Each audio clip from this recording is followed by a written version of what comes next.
Hai, welcome to my video. Sebelumnya perkenalkan, nama saya Lintang Pramudia Wardani dari kelas 11 Kimia Analisis B, absen 16. Di sini saya akan menyampaikan data statistika mengenai kasus kematian akibat COVID-19 periode 16 sampai 30 April 2020. Dunia sedang dihebohkan dengan suatu wabah yaitu coronavirus atau COVID-19. Sebelumnya, apakah kalian tahu apa itu coronavirus dan apa itu COVID-19? Coronavirus adalah suatu kelompok virus yang dapat menyebabkan penyakit pada hewan atau manusia. Beberapa jenis coronavirus diketahui menyebabkan infeksi saluran nafas pada manusia mulai dari batuk, pilek, hingga yang lebih serius seperti Middle East Respiratory Syndrome atau MERS dan Severe Acute Respiratory Syndrome atau SARS. Coronavirus jenis baru yang ditemukan menyebabkan penyakit COVID-19. COVID-19 itu tersendiri adalah penyakit menular yang disebabkan oleh jenis coronavirus yang baru ditemukan. Virus baru dan penyakit yang disebabkannya ini tidak dikenal sebelum mulainya wabah di Wuhan, Tiongkok pada bulan Desember 2019 lalu. COVID-19 ini sekarang menjadi sebuah pandemi yang terjadi di banyak negara di seluruh belahan dunia. Kalian udah tahu apa itu COVID-19, tapi belum tahu gejala-gejalanya. Yuk simak videonya. Gejala-gejala COVID-19 yang paling umum adalah demam, batuk kering, dan rasa lelah.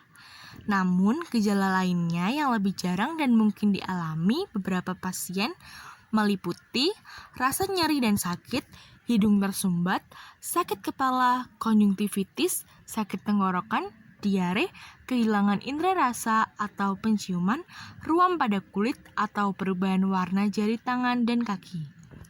Gejala-gejala yang dialami ini biasanya bersifat ringan dan munculnya tidak langsung, melainkan secara bertahap. Sebagian besar orang yang sudah terjangkit COVID, sekitar 80% orang yang terinfeksi berhasil pulih tanpa perlu perawatan khusus. Namun, 1:5 orang yang terinfeksi COVID-19 ini menderita sakit parah dan kesulitan bernafas. Orang-orang lanjut usia dan orang-orang dengan kondisi medis penyerta seperti tekanan darah tinggi, gangguan jantung dan paru-paru, diabetes, kanker, memiliki kemungkinan lebih besar mengalami sakit yang lebih serius.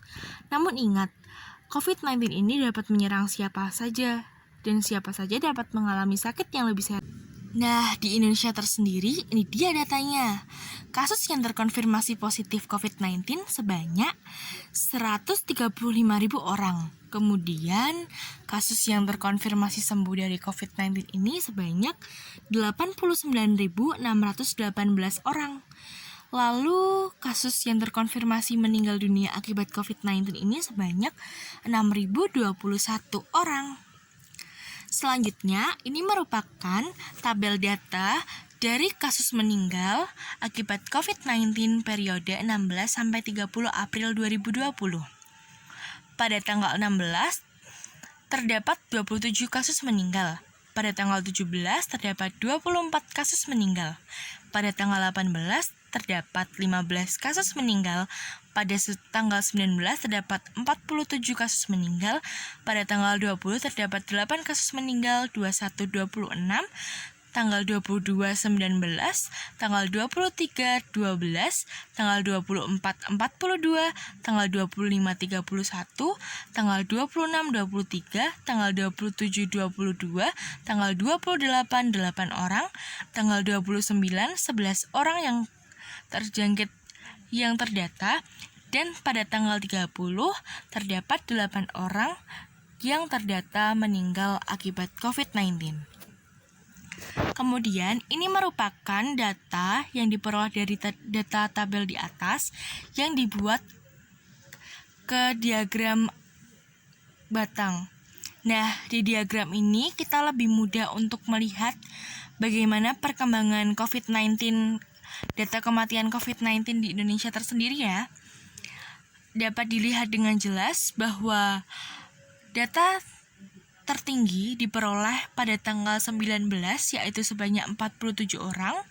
Kemudian data yang paling sedikit ditunjukkan pada tanggal 20, 28, dan 30 April ini. Terdapat 8 data yang diperoleh. Kemudian selanjutnya yang pertama kita menentukan mean atau nilai rata-rata. Cara mencari mean tersendiri ini dengan cara jumlah data dibagi banyak data. Jadi tadi data yang diperoleh itu ditambahkan semua, kemudian dibagi harinya. Karena tadi kita menggunakan dari tanggal 16 sampai 30, terdapat 15 hari yang digunakan. Memperoleh data sebesar 21,33. Jadi rata-rata kasus meninggal per harinya yaitu sekitar 21 kasus. Setelah mencari mean, kita mencari median atau nilai tengah. Cara pertamanya kita urutkan terlebih dahulu dari yang terkecil hingga terbesar. Kemudian jumlah datanya itu kita bagi 2. Karena banyak datanya ada 15, maka kita bagi 2, 7, dan sisa 1 di tengah, yaitu 22. Jadi nilai median dari data yang kita peroleh itu adalah 22. Selanjutnya, setelah mencari median, kita mencari nilai modus. Pertama kali, kalau aku sendiri lebih enak di diagram kayak gini, dikotakin, dibuat tabel.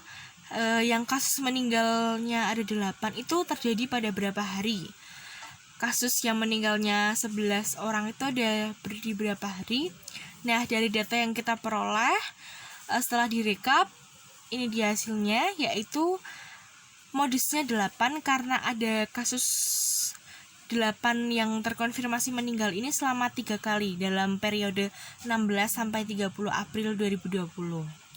Kemudian setelah itu kita memperoleh kesimpulan.